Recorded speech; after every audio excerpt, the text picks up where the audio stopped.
حکومت نے ایک نئے فوجی آپریشن کا فیصلہ کیا ہے عزم استحکام کے نام سے۔ جماعت اسلامی اس کو مسترد کرتی ہے۔ پاکستان مزید کسی فوجی آپریشن کا متحمل نہیں ہو سکتا۔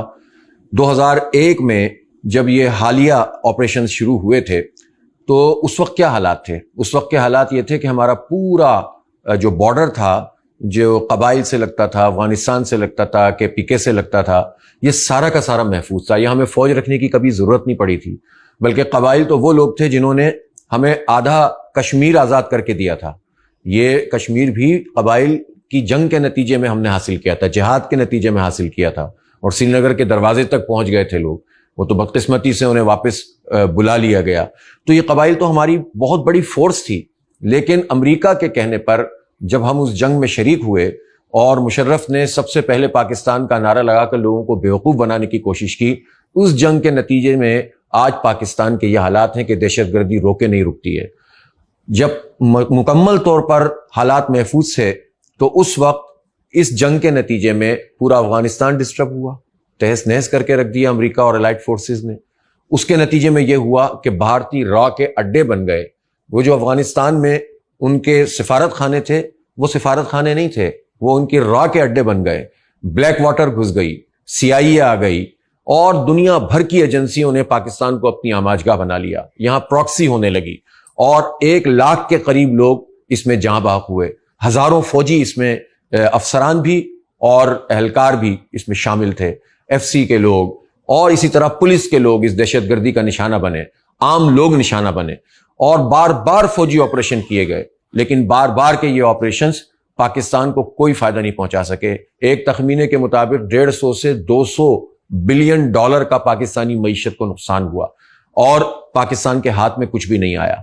اب جب یہ ہم پر دباؤ آتا ہے بیرونی جو قوتوں کی طرف سے، کبھی ایک قوت کہتی ہے کہ آپریشن کرو، کبھی دوسری قوت کہتی ہے کہ آپریشن کرو، اور اس سب کے نتیجے میں پاکستان کے مجموعی حالات میں بگاڑ پیدا ہوتا ہے، تو ہم کسی صورت میں بھی اب اس کے متحمل نہیں ہو سکتے۔ پہلے ہی ہم دیکھ رہے ہیں کہ عوام اور اداروں کے درمیان ایک بہت بڑی خلیج پیدا ہو چکی ہے۔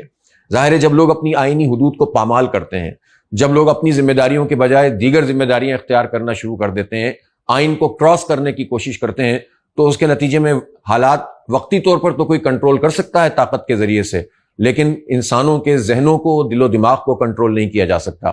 زبردستی جو لوگ مسلط ہو کر حکومت میں آ گئے ہوں فارم 47 کی بنیاد پر، وہ اپنی ہی فارم 47 والی پارلیمنٹ سے بھی اس چیز کو پاس نہیں کرتے، بلکہ وہ ایک ایپیکس کمیٹی کے نام سے فیصلہ کر لیتے ہیں کہ اب ہم ایک آپریشن کریں گے۔ یعنی جس چیز پر پاکستان کے مستقبل کا انحصار ہو، پاکستان کے لیے اتنی اسٹریٹجک پوزیشن کا حامل یہ فیصلہ ہو، وہ فیصلہ وہ اپنی ہی پارلیمنٹ سے نہیں کرواتے کہ جو ان کی من پسند پارلیمنٹ ہے، جو فارم 45 پہ نہیں آئی ہوئی ہے۔ اس سے آپ اندازہ کر سکتے ہیں کہ یہ جو اس وقت رجیم موجود ہے، اس کی لیجیٹیمیسی کیا ہے، اس کی قانونی حیثیت کیا ہے، اس کی اخلاقی حیثیت کیا ہے۔ لیکن اس کے باوجود ہم یہ سمجھتے ہیں کہ جو کچھ بھی ہے، حکومت کو اب تمام اسٹیک ہولڈرز کو آن بورڈ لینا چاہیے۔ دہشت گردی کا مسئلہ یہ اتنا عام مسئلہ نہیں ہے کہ جس کو آپ آپریشنوں کے ذریعے سے حل کریں گے۔ اس کے تجربے ناکام ہو چکے ہیں۔ ہمیں تو یہ ریکارڈ بتایا جائے کہ پچھلے 23 سال میں جتنے آپریشنز ہوئے اور جتنی کارروائی ہوئی، اس کا رزلٹ کیا نکلا، اس سے پاکستان کو کیا ملا، اور اس سے خطے کی پوزیشن پہ کیا اثر پڑا۔ جب تک یہ بیلنس شیٹ نہیں آئے گی تو ہم نئے آپریشنوں کا فیصلہ کیسے کر سکتے ہیں؟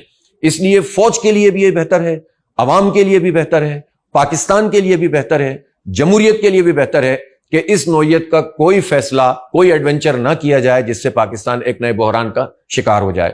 ہم یہ سمجھتے ہیں کہ پاکستان کی اس وقت جو صورتحال ہے، اس میں جو دہشت گردی کی کارروائیاں ہیں، جو ہمارے ادارے بتاتے ہیں اور ہماری حکومت بتاتی ہے کہ افغانستان میں وہ لوگ موجود ہیں کہ جو دہشت گردی کی کارروائیاں کرتے ہیں۔ افغانستان سے پاکستان کے تعلقات بہت مضبوط تعلقات تھے۔ ہم نے 40 سال میزبانی کی اپنے بھائیوں کی۔ افغانستان کے لوگ بھی پاکستان کو اپنا گھر سمجھتے رہے، لیکن پچھلے عرصے میں کچھ ایسی نادیدہ قوتیں ہیں کہ جنہوں نے اس ساری صورتحال میں بگاڑ پیدا کر دیا، اور پاکستان میں ایسی لابی موجود ہے کہ جس نے اس میں جو ہے وہ جلتی پہ تیل کا کام کیا۔ افغانستان سے تعلقات کا خراب ہونا، افغانستان سے کوئی جھگڑا ہونا، افغانستان کے میں جو ہے وہ فوجوں کا آپس میں تصادم ہونا، کسی بھی صورت میں نہ پاکستان کے لیے اچھا ہے، نہ افغانستان کے لیے اچھا ہے، نہ اس خطے کے لیے اچھا ہے۔ اس لیے حل تو یہی ہے کہ مذاکرات کیے جائیں، بامعنی مذاکرات کیے جائیں۔ ہر سطح پر اس بات کی کوشش کی جائے کہ افغان حکومت کو آن بورڈ لیا جائے. اور میں اس موقع پر افغان حکومت سے بھی یہ کہنا چاہتا ہوں, ہم کوئی فاصلہ محسوس نہیں کرتے افغان طالبان کی حکومت اور پاکستان میں, اس لیے کہ ہم سب مل کر ان سارے حالات کو فیس کرتے رہیں. افغان حکومت کا بھی کام یہ ہے کہ اپنی سرزمین کو پاکستان میں دہشت گردی کے لیے استعمال نہ ہونے دے.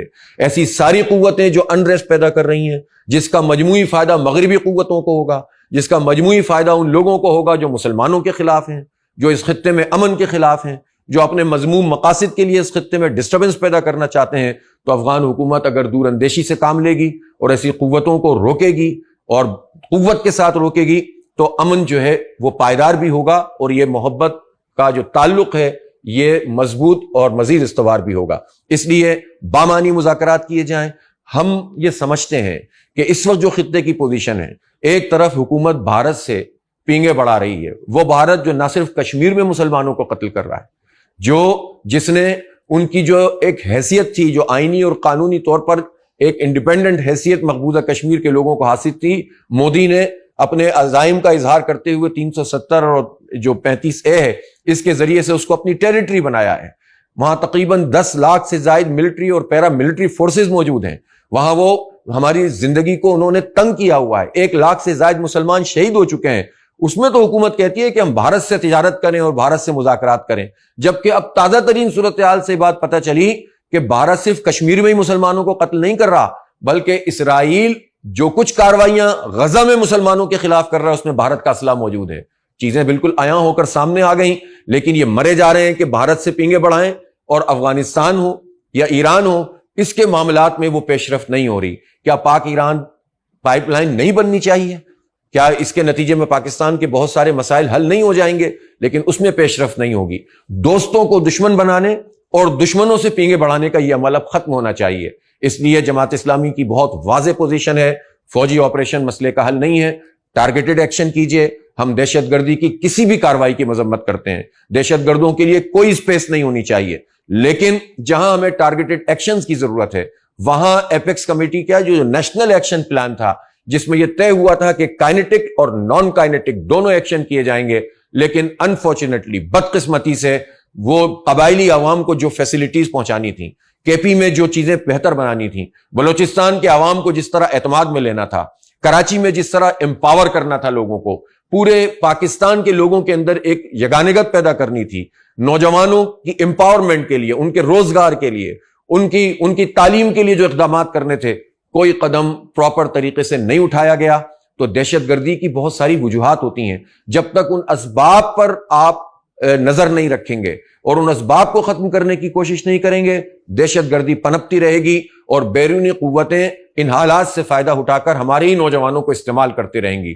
اس لیے تعلیم ہمارے نوجوانوں کو چاہیے, اخلاقیات کا پورا سسٹم چاہیے, یہاں پر انفراسٹرکچر چاہیے, ہمیں روزگار چاہیے ہمارے نوجوانوں کو, یہاں ہمیں سڑکیں چاہیے, یہاں ہمیں تعلیمی ادارے چاہیے, یہاں ہمیں IT ایجوکیشن چاہیے, یہاں ہمیں یونیورسٹیز چاہیے. آپ ان چیزوں پہ توجہ نہ دیں, مہنگائی کے بم مارتے رہیں, IMF کے کہنے پہ بجٹ بناتے رہیں اور پھر کہیں کہ دہشت گردی ہے لہذا فوجی آپریشن کے ذریعے سے مسئلہ حل ہوگا.